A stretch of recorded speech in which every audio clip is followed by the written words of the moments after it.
नमस्कार दोस्तों, मैं बख्शीश सिंह एक बार फिर से आपका हार्दिक स्वागत करता हूं आपके अपने YouTube channel GK with Gajanan sir में। दोस्तों, जैसे कि आपको पता है पिछले 2-4 दिन से हम लोग जो हैं आपको रेगुलर क्लास उपलब्ध करवा रहे हैं। कोशिश कर रहे हैं दोस्तों कि आपके सहयोग से ये जो हमारी मुहिम है ये बहुत अच्छे से रंग लाएगी, मेहनत जो है वो अच्छे से रंग लाएगी। टॉपिक स्टार्ट करने से पहले दोस्तों एक बार फिर से मैं आपके सामने रिपीट कर देता हूं कि मैंने कल जो मेंशन किया था आपके सामने, जितना भी स्टडी मटेरियल है, जितनी भी पढ़ाई से संबंधित चीज़ें हैं, नोट्स वगैरह जो हैं, वो हम आपको अपने टेलीग्राम चैनल पे दे रहे हैं। तो लिंक जो दिया गया है आपको डिस्क्रिप्शन में, वहाँ जाके आप हमारा जो टेलीग्राम चैनल है उसको ज्वाइन कर लें। ठीक है दोस्तों, आगे टॉपिक स्टार्ट करते हैं।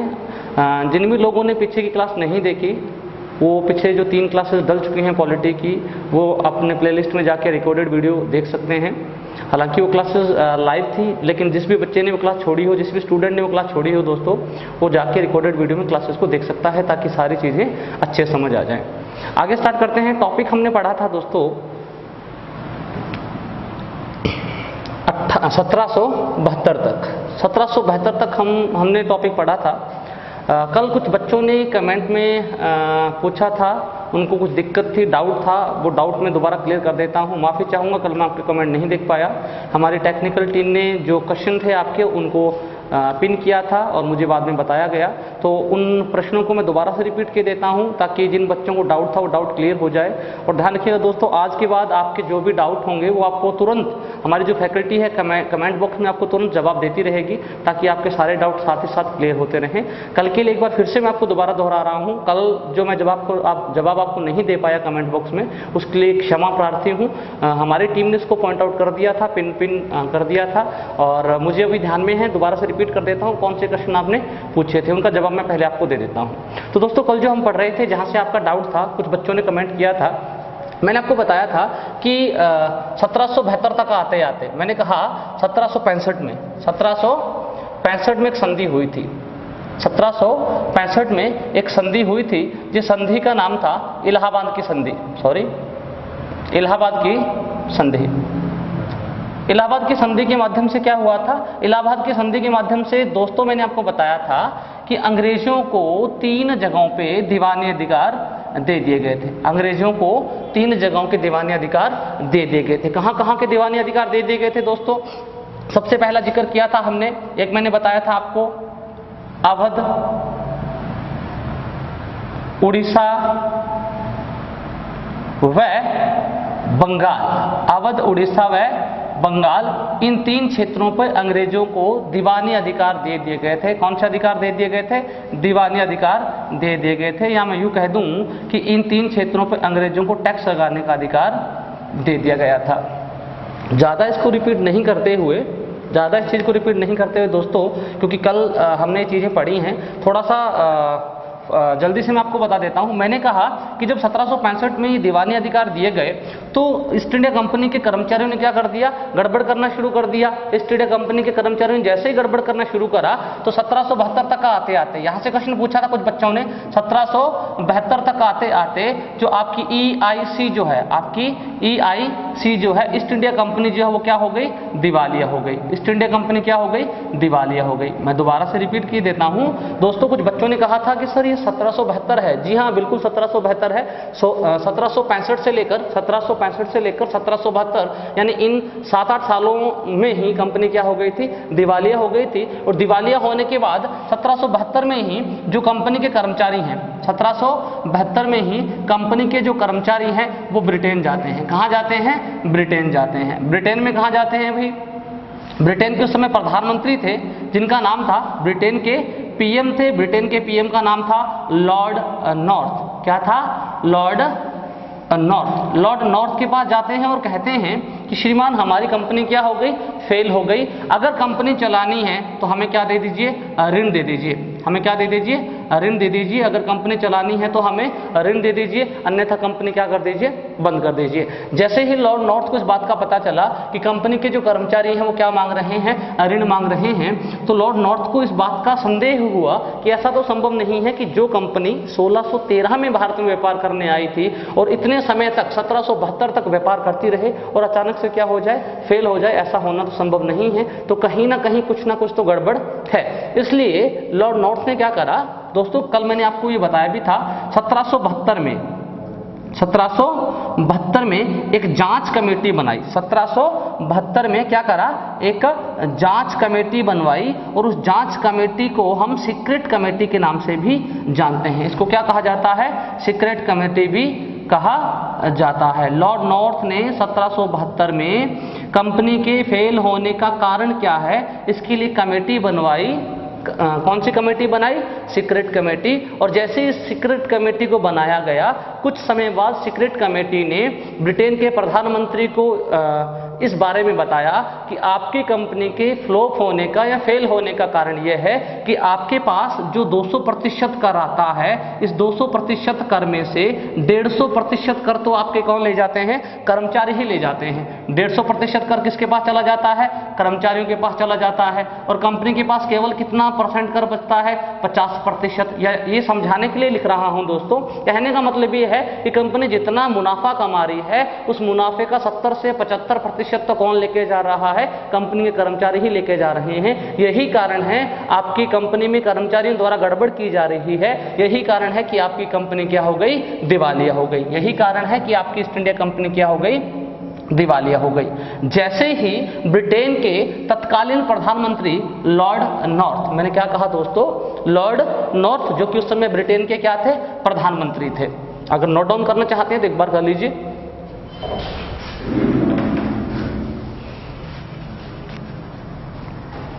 हाँ जी दोस्तों, तो मैंने कहा जैसे ही लॉर्ड नॉर्थ को इस बात का पता चला कि कंपनी के दिवालिया होने का कारण क्या है, कंपनी के दिवालिया होने का कारण है कर्मचारियों द्वारा की जाने वाली गड़बड़, तो लॉर्ड नॉर्थ ने कंपनी के कर्मचारियों से कहा कि हम आपको ऋण तो देंगे।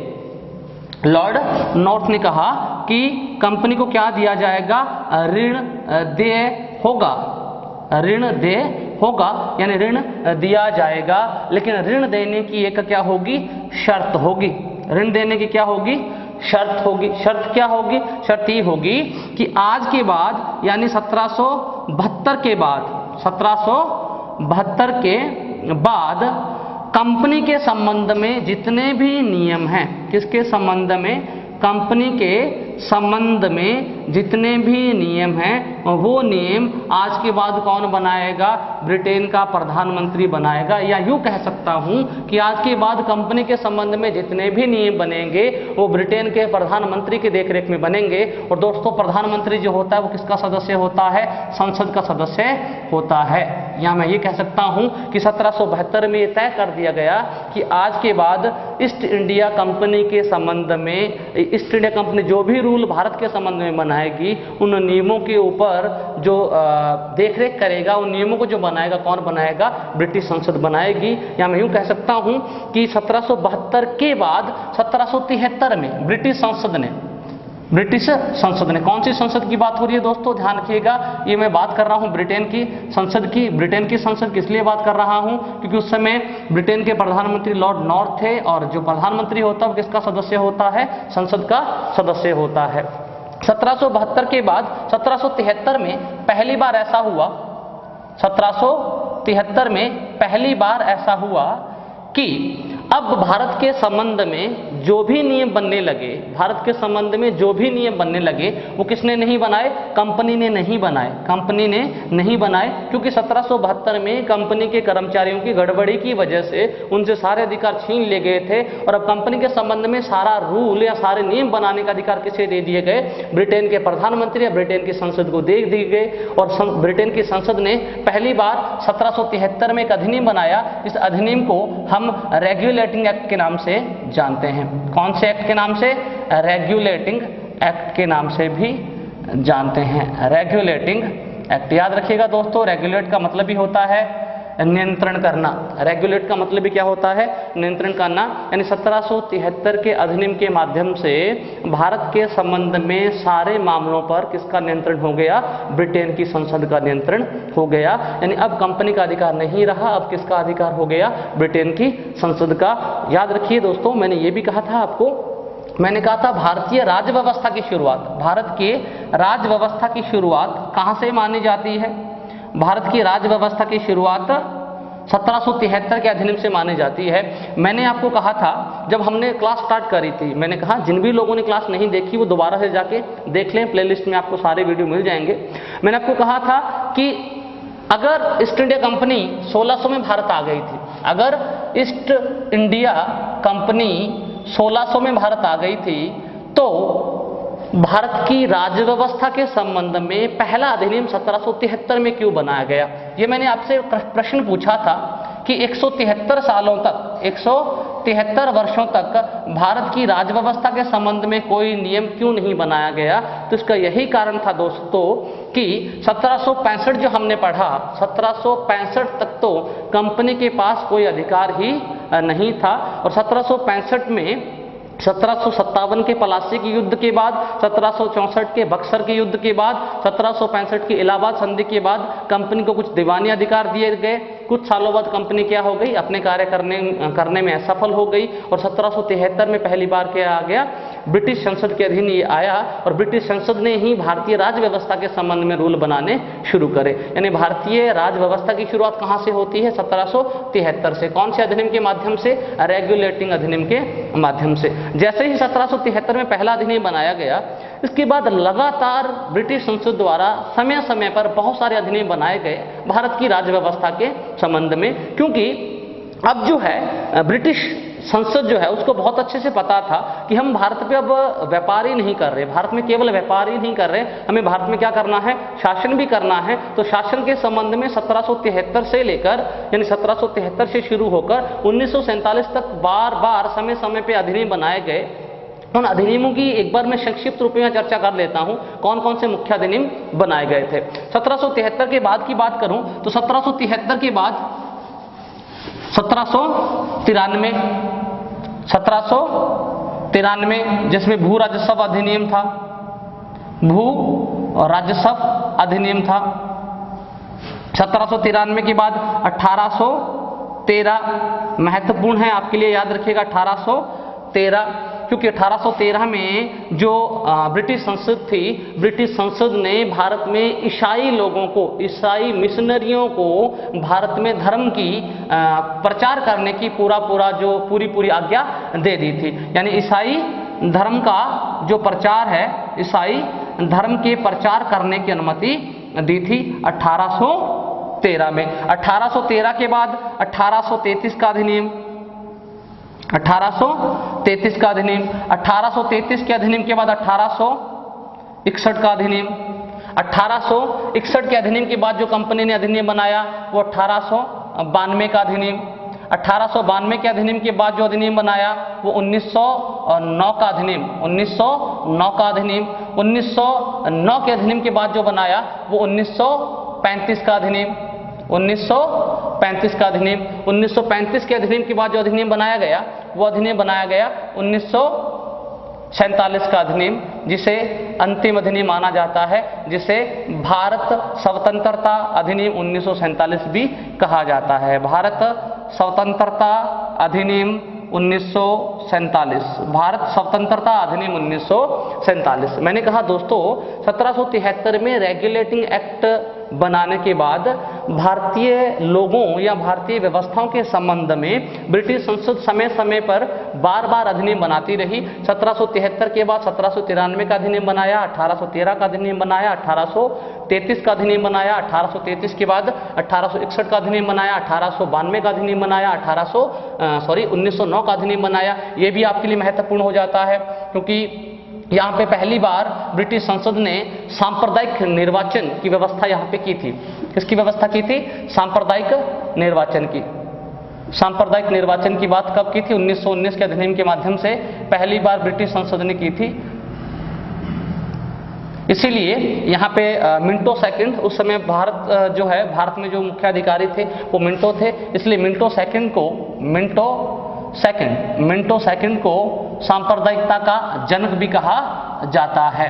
1935 का अधिनियम भी बहुत महत्वपूर्ण है, याद रखिएगा दोस्तों। 1935 और 1909 का जो अधिनियम है वो बहुत महत्वपूर्ण अधिनियम है, क्योंकि भारत के संविधान के ऊपर जो प्रभाव मिलता है, भारतीय संविधान के जो प्रावधान हैं उनमें से लगभग 50 से 60% या यूं कह दूं उससे भी ज्यादा जो प्रावधान है वो हमने 1909 और 1935 के अधिनियम से ग्रहण किए हुए हैं। यहाँ पे मैंने एक बार आपको नॉर्मल समझ के लिए आपको बताया है कि ये अधिनियम बनाए गए थे। हालांकि अभी इन अधिनियमों के ऊपर हम चर्चा नहीं करने वाले, हम अलग से इनको बाय डिटेल पढ़ेंगे कौन से अधिनियम में कौन सा प्रावधान था। केवल मैंने आपको समझाने के लिए यहाँ बताया है कि ब्रिटिश संसद ने 1773 के बाद मुख्य अधिनियम निम्न बनाए थे। अब बात करते हैं आगे की दोस्तों। मैंने कहा ये जो अधिनियम है ये एक बार आपको मैं यहाँ नहीं बता रहा, ये बाकायदा हम लोग पढ़ेंगे, बहुत अच्छे से पढ़ेंगे कौन सा अधिनियम कब बनाया गया, क्यों बनाया गया, किस अधिनियम के माध्यम से भारत के ऊपर कौन से रूल लागू किए गए, किस अधिनियम के माध्यम से कौन सी चीजें बदली गई, कौन सी चीजें हटाई गई, कौन सी चीजें जोड़ी गई, बहुत अच्छे से हम लोग पढ़ेंगे। हम अलग से टॉपिक पढ़ेंगे भारतीय संविधान का विकास क्रम या फिर भारतीय संविधान का इतिहास जो है वो पढ़ेंगे। उसमें मैं आपको 1773 से लेके 1947 तक के सारे अधिनियम बाय डिटेल बता दूंगा। एक बार यहाँ इनके ऊपर हम डिटेल में चर्चा नहीं करेंगे, मैंने केवल आपको समझाने के लिए बताया है कि 1773 के बाद निम्न अधिनियम बनाए गए थे। बीच में कुछ महत्वपूर्ण जो मैंने अधिनियम बताए हैं 1793 का, 1813 का, 1909 का, 1935 का, 1947 का, एक बार आप याद रखना चाहें तो इनको याद रख सकते हैं। अगर याद नहीं भी रख रहे हैं, अधिनियम को यहाँ याद नहीं रख रहे तो कोई दिक्कत नहीं है, टॉपिक हम अलग से पढ़ने वाले हैं। चलिए दोस्तों आगे बात करते हैं। मैंने कहा 1773 में ईस्ट इंडिया कंपनी ने पहला अधिनियम बनाया, जिस अधिनियम का नाम क्या था, रेगुलेटिंग एक्ट। क्या नाम था, रेगुलेटिंग एक्ट। और रेगुलेट का मतलब भी क्या होता है, नियंत्रण करना। यानी इसके माध्यम से, इस अधिनियम के माध्यम से ब्रिटिश संसद के अधीन क्या आ गया, भारत की जो व्यवस्थाएं हैं वो आ गई। 1773 से लेकर लगभग 1857 तक, जैसे मैंने पहले जिक्र किया, समय समय पे ब्रिटिश संसद अधिनियम बनाती रही, कुछ चीज़ों को हटाती रही, कुछ चीज़ों को जोड़ती रही। यानी कुल मिला के बात यह है कि 1857 तक, कब से लेकर 1773 से लेकर 1857 तक कोई बड़ी समस्या का सामना ब्रिटेन सरकार को नहीं करना पड़ा। पहली बार जो सबसे बड़ी समस्या का सामना करना पड़ा वो करना पड़ा 1857 में।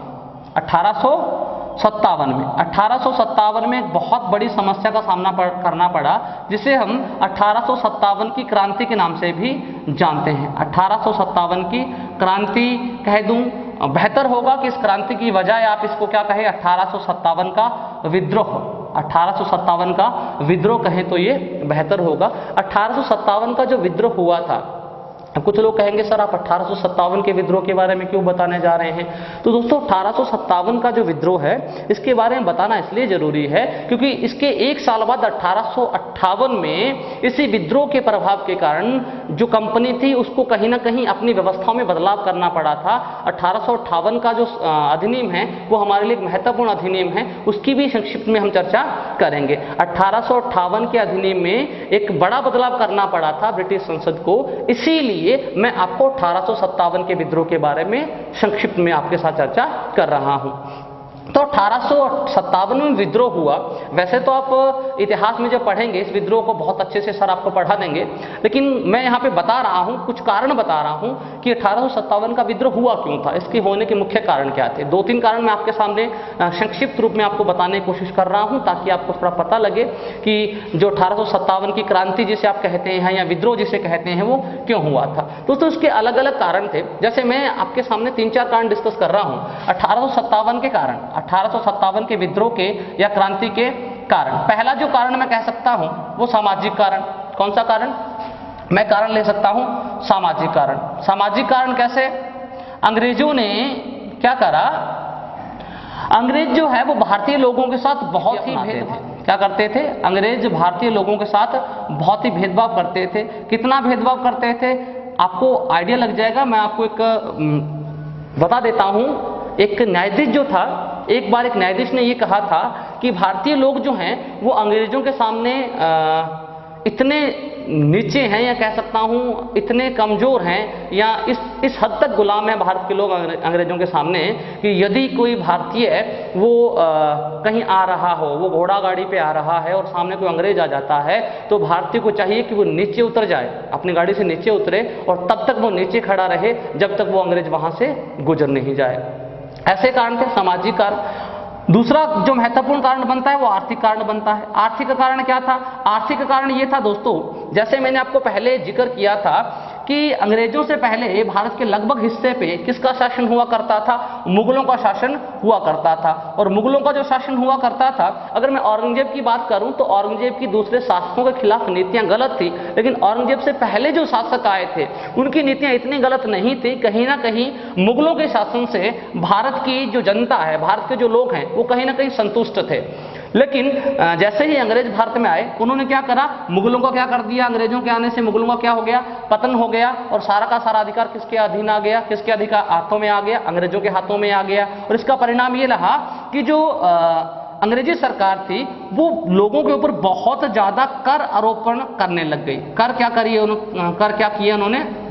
आरोपित की, बहुत ज्यादा कर लगाए और हर एक चीज पे टैक्स लगाया जाता था, बहुत ज्यादा कर लिए जाते थे। यहां तक कि नमक के ऊपर भी कर लिया जाता था, जो कि एक मूलभूत आवश्यकता की वस्तु है। तो इन कर की वजह से जो भारतीय जनता है वो बहुत ज्यादा नाराज थी अंग्रेजी सरकार से। ये आर्थिक कारण बन जाता है। अगर मैं बात करूं सैनिक कारण की, अगर मैं बात करूं तो ये भी बहुत महत्वपूर्ण कारण है। सैनिक कारण कैसे? समझिए। देखिए, होता यूं था कि जब भारत में ईस्ट इंडिया कंपनी शासन कर रही थी, या अंग्रेजी सरकार जो है वो यहाँ शासन कर रही थी, तो सेना जो है ना, सेना में अंग्रेजी सैनिकों की बजाय जो भारतीय सैनिक थे वो 3 गुना हुआ करते थे। 3 गुना होने का मतलब कि अगर अंग्रेजी सैनिक 1 है तो वहां भारतीय सैनिक कितने हुआ करते थे? 3 हुआ करते थे। इतनी बड़ी संख्या होने के बावजूद भी इतना बड़ा भेदभाव था कि भारतीय सैनिकों को उस समय 7 से 8 रुपए तनख्वाह प्रति माह दी जाती थी। प्रति माह कितनी सैलरी दी जाती थी? 60 से 8 रुपए प्रति माह दी जाती थी। लेकिन वही अंग्रेज अधिकारियों को, अंग्रेजी सैनिकों को 60 से 70 रुपए प्रति माह दिए जाते थे। कितने रुपए? 60 से 70 रुपए प्रति माह दिए जाते थे। ये भी एक बहुत बड़ा कारण है दोस्तों, सैनिक विद्रोह का बहुत बड़ा कारण आर्थिक रूप से सैनिकों को क्या करना? शोषण करना। भारतीय सैनिकों को 7 से 8 रुपए दिए जाते थे, अंग्रेजी सैनिकों को 60 से 70 रुपए दिए जाते थे। धार्मिक कारण की बात करूं, चौथा और महत्वपूर्ण कारण अगर मैं आपके सामने डिस्कस करूं, कौन सा कारण? धार्मिक कारण। तो धार्मिक कारण जो है दोस्तों ये है, अंग्रेजों का मानना था कि धर्म बहुत ही महत्वपूर्ण भूमिका निभाता है किसी भी क्षेत्र में अपने आधिपत्य को बनाए रखने के लिए। और अंग्रेज मानते थे इस बात को कि यदि भारत में ईसाई धर्म का ज्यादा से ज्यादा प्रचार किया जाए, ईसाई धर्म का ज्यादा से ज्यादा प्रचार किया जाए, ज्यादा से ज्यादा हिंदू लोगों का, मुस्लिम लोगों का धर्म परिवर्तन करवा के उनको ईसाई बना दिया जाए, तो हमारा आधिपत्य लंबे समय तक यहाँ बना रहेगा। इसीलिए अंग्रेजों ने क्या करा? 1813 में ब्रिटेन में जो ईसाई मिशनरी थे, ब्रिटेन में जो ईसाई धर्म का प्रचार करने वाले लोग थे, उन लोगों को भारत में प्रचार करने की अनुमति दे दी। इसका जिक्र अभी मैंने अधिनियम का जब जिक्र किया था, इसका मैंने जिक्र आपके सामने किया था। 1813 के अधिनियम के माध्यम से अंग्रेजों ने ईसाई मिशनरियों को भारत में अपने धर्म के प्रचार करने की अनुमति दे दी। और अंग्रेजों के मन में धर्म के संबंध में इतनी कुंठा थी कि वो लोग ये करते थे कि जो हिंदू लोग ईसाई धर्म बदल लेते थे, ईसाई धर्म में खुद को ढाल लेते थे, या खुद ने, जिस हिंदू ने ईसाई धर्म का पालन कर लिया या मान लिया ईसाई धर्म को, हिंदू धर्म छोड़ दिया, उनको बड़े बड़े पदों पर आसीन किया जाता था। और जो हिंदू धर्म है उनको क्या समझा जाता था? नीचा समझा जाता था, अपने से कम आंका जाता था। ये कारण थे, मुख्य कारण थे दोस्तों 1857 के विद्रोह के।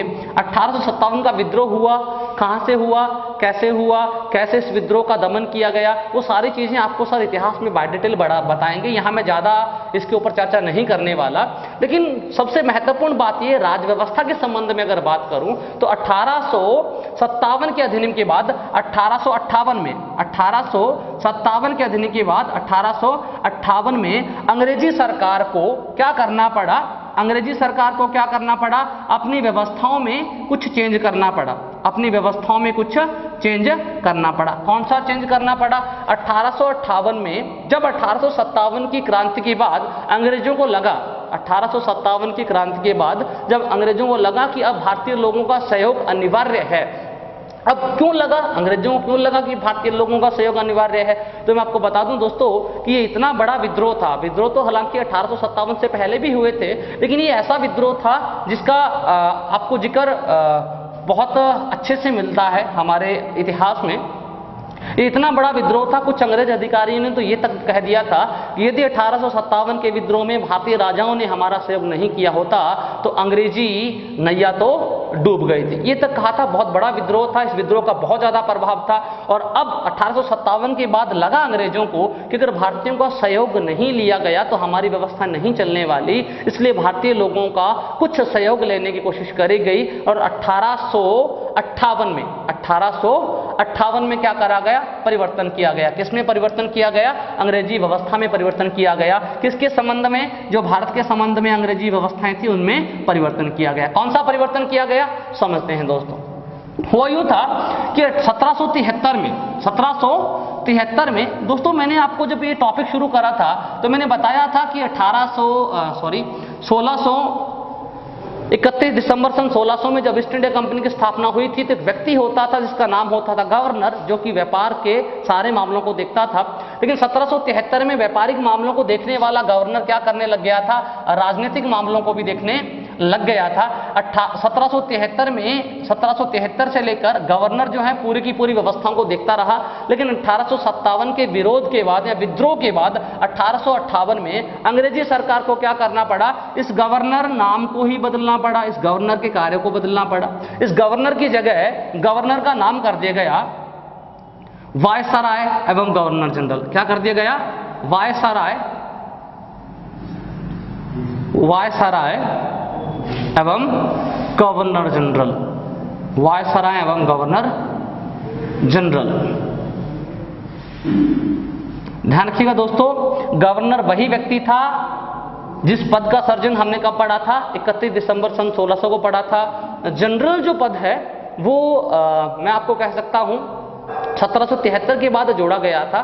थोड़ा सा अगर मैं आपके सामने चर्चा करूं तो बता देता हूं, अगर यहाँ ये जनरल शब्द कैसे जुड़ा ये समझ नहीं भी आए तो कोई दिक्कत नहीं, आप इसको छोड़ सकते हैं, क्योंकि मैंने कहा कि मैं आपको अधिनियम बहुत अच्छे से पढ़ाने वाला हूं। लेकिन जिन लोगों ने अधिनियमों के बारे में थोड़ा बहुत पढ़ रखा है उनके लिए मैं बता देता हूं। क्या किया था कंपनी ने? 1773 में बंगाल का गवर्नर, मैंने आपको मुख्य जो क्षेत्र बताए थे, मुख्य कौन से क्षेत्र बताए थे अधीन? आपको मैंने बताया था यहाँ वाला क्षेत्र मुंबई अंग्रेजों के अधीन बताया था, मैंने आपको यहाँ का बंगाल बताया था, और मैंने आपको यहाँ क्या बताया था? मद्रास बताया था, तमिलनाडु या चेन्नई भी मैंने आपको बताया था। याद रखिए दोस्तों कि यहाँ जो है बंगाल में भी गवर्नर होता था, मद्रास में भी क्या होता था? गवर्नर होता था, और मुंबई में भी गवर्नर होता था। 1773 में अंग्रेजों को लगा कि हमें क्या करना चाहिए? बंगाल में दोस्तों, मैंने जैसे पहले कहा, मैं आपको ये बताने की कोशिश कर रहा हूं कि सबसे पहले गवर्नर पद तो वही पद है जिसका सर्जन कब किया गया था? 31 दिसंबर सन 1600 को किया गया था। बस इतना फर्क है, 1600 में गवर्नर जनरल किसको देखता था? कंपनी के व्यापारिक कार्यों को देखता था। 1773 में किसको देखने लग गया? राज्य व्यवस्थाओं के संबंध में जो कार्य थे उनको भी देखने लग गया। अब मैं आपको बताने जा रहा हूं कि जनरल शब्द जो जुड़ा गवर्नर के साथ वो कब जुड़ा, और जनरल के बाद हम बात करेंगे वायसराय की। दोस्तों, बंगाल का जो गवर्नर था, मद्रास का भी गवर्नर हुआ करता था और मुंबई का भी गवर्नर हुआ करता था। अंग्रेजों को एक बार के लिए ऐसा लगा कि क्यों ना हम अपने पूरे के पूरे शासन को केंद्रित कहां कर दें? शासन का केंद्र किसको बना दें? बंगाल को बना दें। शासन का केंद्र किसको बना दें? बंगाल को बना दे। इसलिए 1773 के बाद क्या करा गया? अंग्रेजों ने जो मद्रास का गवर्नर जनरल था वह मुंबई का गवर्नर जनरल था, इन दोनों गवर्नर जनरल के कुछ अधिकारों को क्या कर दिया? समाप्त कर दिया। कुछ अधिकारों के, कौन से अधिकारों को समाप्त कर दिया? इन दोनों गवर्नर जनरल की विधायी शक्ति को क्या कर दिया था? समाप्त कर दिया था। क्या कर दिया था? विधायी शक्ति को 1773 के बाद समाप्त कर दिया था, और कहा गया कि ये जो मुंबई और मद्रास के गवर्नर होंगे वो किसके अधीन होंगे? बंगाल के गवर्नर के अधीन होंगे। अब देखिए भैया, अगर इनके अधिकारों अधिकार क्षेत्रों को बदला गया है, तो ऐसा तो है नहीं। ये भी गवर्नर, ये भी गवर्नर, ये भी गवर्नर, तीनों गवर्नर हैं, फिर भी एक गवर्नर बड़ा है, ऐसा तो है नहीं। इन्होंने क्या करा, अगर इनके अधिकारों को बदला, अधिकारों के साथ साथ ये भी कहा गया कि अब बंगाल के गवर्नर को गवर्नर नहीं बल्कि क्या कहा जाएगा, गवर्नर जनरल कहा जाएगा। अब बंगाल का गवर्नर क्या होगा, गवर्नर जनरल होगा, लेकिन मुंबई व मद्रास के गवर्नर को केवल क्या कहा जाएगा, गवर्नर कहा जाएगा। यानी जनरल शब्द कैसे जुड़ा गवर्नर के साथ, बहुत अच्छे से हमने पढ़ लिया। अब बात करते हैं वायसराय की। अब वायसराय पद कब आया, वायसराय पद आया 1858 में। वायसराय पद कैसे आया, 1858 में। 1858 में जैसे ही 1857 का विद्रोह हुआ, 1857 के विद्रोह के बाद अंग्रेजों को लगा कि अब हमें कुछ व्यवस्थाओं में बदलाव करना पड़ेगा, भारतीय लोगों को क्या करना पड़ेगा, कहीं ना कहीं हमारे साथ लेना पड़ेगा, और इसीलिए अंग्रेजों ने भारतीय लोगों को गुमराह करने की कोशिश करी। कौन सी कोशिश करी, देखते हैं। अंग्रेजों ने कहा भैया आज तक आपके ऊपर जो शासन कर रहा था ना, वो कौन शासन कर रहा था, ब्रिटेन की संसद शासन कर रही थी। और ब्रिटेन की संसद जो है, इसका प्रतिनिधि तब, या यूं कह दूं कि ब्रिटेन की संसद का प्रतिनिधि कौन था, गवर्नर आपके ऊपर शासन कर रहा था। और 1857 तक आते आते आपने जितनी भी कमियों की वजह से विद्रोह किया है, उसका सीधा सीधा श्रेय हम किसको देते हैं, गवर्नर जनरल को या ब्रिटिश संसद को देते हैं। इसीलिए 1858 के बाद भारतीय लोगों का शोषण नहीं हो, इसलिए हम हमारी व्यवस्था में बदलाव करते हैं। और बदलाव क्या करते हैं, हम बदलाव ये करते हैं कि आपका अब बदलाव ये किया गया कि 1773 से लेकर 1857 तक भारत के ऊपर जो व्यवस्थाएं बनाने का जिम्मेदारी जो था वो किसके ऊपर था, संसद के ऊपर था। पहले क्या कहा गया कि 1773 से लेकर 1857 तक रूल कौन बना रहा था, ब्रिटेन की संसद बना रही थी। लेकिन अब कहा गया कि अब भारतीय लोगों का शोषण नहीं होगा। अब 1858 से लेकर 1947 तक की बात कर रहा हूं, तब ये कहा गया था कि 1858 के बाद जो नियंत्रण रहेगा भारत के ऊपर वो किसका रहेगा, ब्रिटेन के क्राउन का रहेगा। किसका रहेगा, ब्रिटेन के क्राउन का रहेगा। ब्रिटेन के क्राउन का रहेगा मतलब ब्रिटेन के राजा का अधिकार रहेगा। याद रखिएगा दोस्तों, यदि आपसे पूछा जाए कि क्या 1773 से लेकर 1947 तक लगातार ईस्ट इंडिया कंपनी ने शासन किया, ऐसा नहीं है। 1600 से लेकर, याद रखिएगा, एक बार थोड़ा सा रिपीट के देता हूं, 1613 में पहली फैक्ट्री लगाई, 1613 से लेकर 1772 तक कंपनी ने क्या किया, व्यापार किया। व्यापार के साथ साथ कुछ संघर्ष भी किए, वो अलग बात है, लेकिन मुख्य रूप से क्या किया, व्यापार किया। 1773 से लेकर यहां मैंने बता रखा है आपको। इसके बाद 1773 से लेकर 1857 तक भारत के ऊपर व्यवस्थाएं किसने बनाई, संसद ने। 1857 में क्या हुआ, विद्रोह हुआ, और विद्रोह होने के कारण क्या करा गया, भारतीय लोगों को सहानुभूति देने के लिए 1858 से लेकर 1947 तक जो भारतीय व्यवस्थाओं का जो जिम्मा है वो किसको सौंपा गया था, ब्रिटेन के क्राउन को सौंपा गया था। और याद रखिएगा, यहीं से ब्रिटेन के क्राउन नाम आते ही आपको याद रखना है वायसराय। क्या नाम याद रखना है, वायसराय। ध्यान रखिएगा, वायसराय जो है वो किसका प्रतिनिधि होता था, ब्रिटेन के क्राउन का प्रतिनिधि होता था। वायसराय किसका प्रतिनिधि होता था, ब्रिटेन के क्राउन का प्रतिनिधि होता था, ब्रिटेन के राजा का प्रतिनिधि होता था। यानी अब जो है वो बंगाल का गवर्नर जनरल सीधा ब्रिटेन की संसद के अधीन कार्य नहीं करेगा, उसको उसकी कुछ दायित्व किसके प्रति हैं, ब्रिटेन के राजा के प्रति भी उसके दायित्व हैं। अब बंगाल का गवर्नर नहीं रहा, गवर्नर को बदलकर क्या कर दिया, गवर्नर जनरल कर दिया गया। अब बंगाल का गवर्नर जो है 1858 के बाद गवर्नर जनरल भी नहीं रहा, अब ये क्या हो गया, वायसराय एवं गवर्नर जनरल हो गया। उम्मीद करता हूं दोस्तों यहां तक आपको सारी चीजें समझ आ गई होंगी। आगे देखते हैं क्या हुआ था। हुआ यूं कि जैसे ही 1857 में, यहां तक पढ़ा हमने, यहां तक आपको मैंने यहां तक ये बताया है कि 1858 में क्या करा गया, ब्रिटिश सरकार ने क्या करा, अपनी व्यवस्थाओं में कुछ बदलाव किया। किसके संबंध में व्यवस्थाओं में? भारत के संबंध में व्यवस्थाओं में। अब जो है गवर्नर जनरल का नाम बदलकर क्या कर दिया गया, वायसराय गवर्नर जनरल कर दिया गया, और भारत के संबंध में समस्त मामले किसके अधीन कर दिए गए, ब्रिटेन के क्राउन के अधीन कर दिए गए। अब यहाँ से जो है ना, हमारे भारत के लोग जो थे उनके मन में एक नई सोच का जो है वो आप कह सकते उदय हुआ। उनको एक बात का पता लगा कि अगर हम, देखिए अंग्रेज शुरू से शोषण तो करते ही आ रहे थे भारतीय लोगों का, किस हद तक शोषण करते आ रहे थे, एक मैं किस्सा आपको बता देता हूँ। हुआ यूँ था कि जो ढाका है, आज हालांकि बांग्लादेश की राजधानी है, लेकिन उस समय मैं बात कर रहा हूं लगभग अंग्रेजी शासन की, उस समय बांग्लादेश कहाँ हुआ करता था? बांग्लादेश तो हुआ ही नहीं करता था। बांग्लादेश का निर्माण तो कब हुआ है? 1972 में। तो बांग्लादेश किसका हिस्सा था? हमारे बंगाल का हिस्सा था। और बंगाल कहाँ था? भारत में था।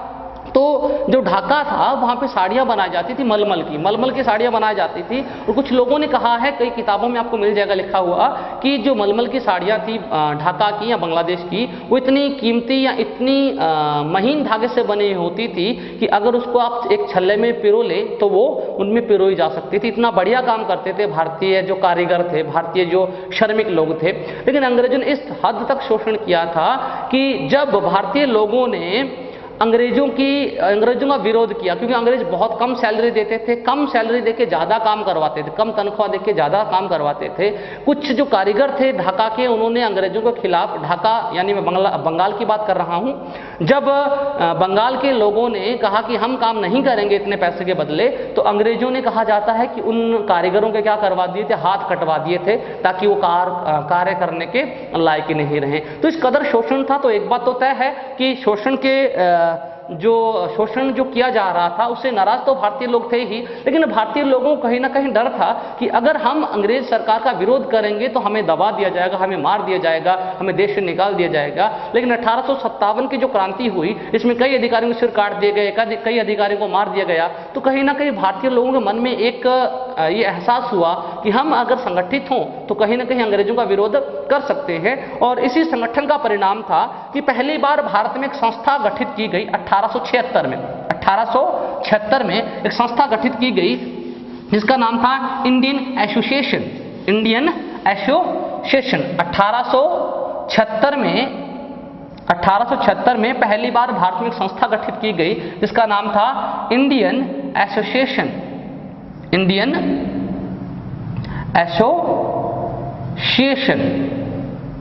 इंडियन एसोसिएशन का गठन किया गया सुरेंद्र नाथ बनर्जी के नेतृत्व में। सुरेंद्र नाथ बनर्जी जो थे कहीं ना कहीं इस संस्था के अध्यक्ष थे, सुरेंद्र नाथ बनर्जी। इस संस्था का गठन क्यों किया गया था? इस संस्था का गठन कहीं ना कहीं अंग्रेज सरकार की गलत नीतियों का विरोध करने के लिए गठन किया गया था।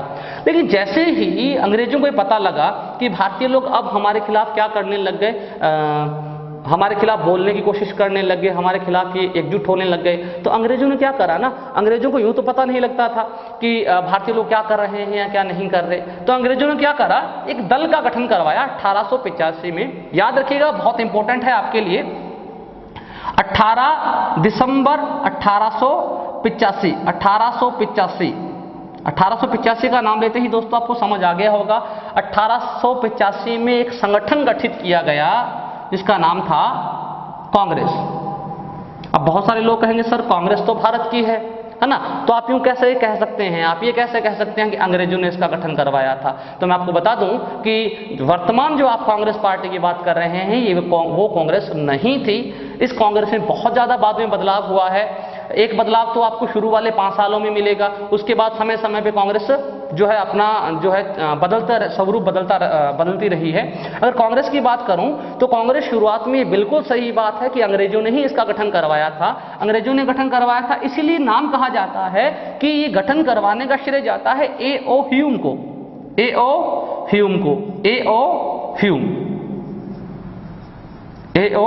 ह्यूम ने कांग्रेस का गठन करवाया था। अगर आपसे कहीं पूरा नाम पूछ लिया जाए तो Octavian Hume Octavian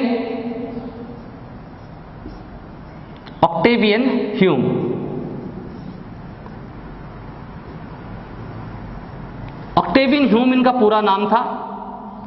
Octavian Hume जो कि एक अंग्रेज अधिकारी थे। कौन से अधिकारी थे, ध्यान रखिएगा। ऑक्टेवियन ह्यूम जो हैं, A.O. ह्यूम जो हैं, एक रिटायर्ड अंग्रेजी सिविल सेवक थे, ICS अधिकारी थे, सेवानिवृत्त अधिकारी थे ये अंग्रेजों के। और इन्होंने क्या करा था, कांग्रेस का गठन करवाया था। क्यों करवाया था, ताकि कांग्रेस के माध्यम से पता चले कि भारतीय लोगों के दिमाग में क्या चल रहा है। याद रखिएगा, अगर कांग्रेस के संबंध में और आपसे पूछा जाए तो कांग्रेस की जो पहली बैठक हुई थी वो 18 दिसंबर 1885 को हुई थी। इसका गठन करवाने का श्रेय किसको जाता है, A.O. ह्यूम को जाता है, जिनका पूरा नाम ऑक्टेवियन ह्यूम है। ये जो पहली बैठक हुई थी इसकी अध्यक्षता करी थी व्योमेश चंद्र बनर्जी ने। व्योमेश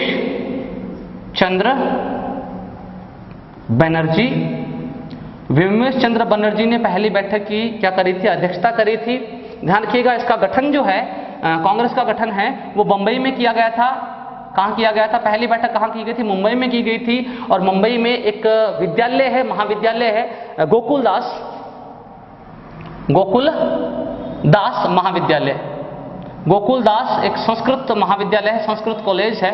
गोकुलदास संस्कृत महाविद्यालय में क्या करा गया, इस कांग्रेस का पहला अधिवेशन बुलाया गया। कहाँ गठन किया गया इसका गठन किया गया मुंबई में। पहली बैठक कहाँ की गई, मुंबई में की गई। इसका गठन करने का श्रेय किसको जाता है, A.O. ह्यूम को। रिपीट किए देता हूँ, 1876 में पहली बार एक संगठन गठित किया गया। भारतीय लोगों की नीतियाँ जो हैं या अंग्रेजों के प्रति जो नीतियां हैं भारतीय लोगों की, अंग्रेजों तक पहुंचाना और अंग्रेजों की गलत नीतियों का विरोध करना, इसके लिए क्या करा गया था, 1876 में एक स्थापना की गई एक संगठन की, जिसका नाम था इंडियन एसोसिएशन। किसके नेतृत्व में, सुरेंद्रनाथ बनर्जी के नेतृत्व में। जब अंग्रेजों को पता लगा कि भारतीय लोग अब क्या करने लगे, हमारे खिलाफ संगठित होने लग गए, तो हमें समय समय पर पता लगता रहना चाहिए कि क्या कर रहे हैं भारत के लोग। इसीलिए A.O. ह्यूम ने क्या करा, 1885 में गठन का जो है वो उद्देश्य रखा और 18 दिसंबर 1885 को कांग्रेस नाम के एक संगठन का गठन किया गया। और इस संगठन का जो पहला बैठक है वो मुंबई में हुआ, गोकुलदास संस्कृत महाविद्यालय में। और उसकी अध्यक्षता किसने की, व्योमेश चंद्र बनर्जी ने। याद रखिएगा दोस्तों कि ये जो कांग्रेस है, कांग्रेस के जो नेता थे वो उदारवादी नेता थे। कांग्रेस में जैसे व्योमेश चंद्र शुरू में दादा भाई नौरोजी की बात करूं, या फिर मैं बात किसकी करूं, व्योमेश चंद्र बनर्जी की, तो ये उदारवादी नेता थे। उदारवादी नेता मतलब कहने का कि इन लोगों को लगता था कि अंग्रेजी सरकार एक न्यायप्रिय सरकार है। अंग्रेजी सरकार क्या है, एक न्यायप्रिय सरकार है। वो भारतीय लोगों का शोषण नहीं करती, वो भारतीय लोगों के प्रति गलत नहीं करती।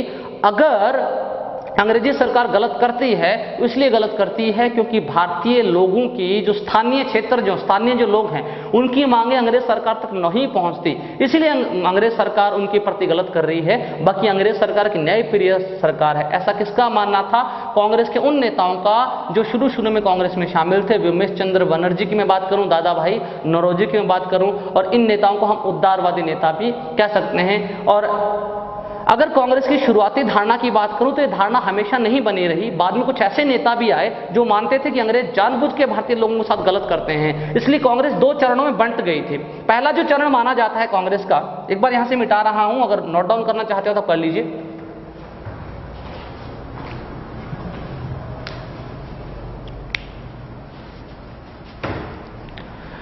चलिए दोस्तों, आज के लिए इतना ही, बाकी पढ़ेंगे कल।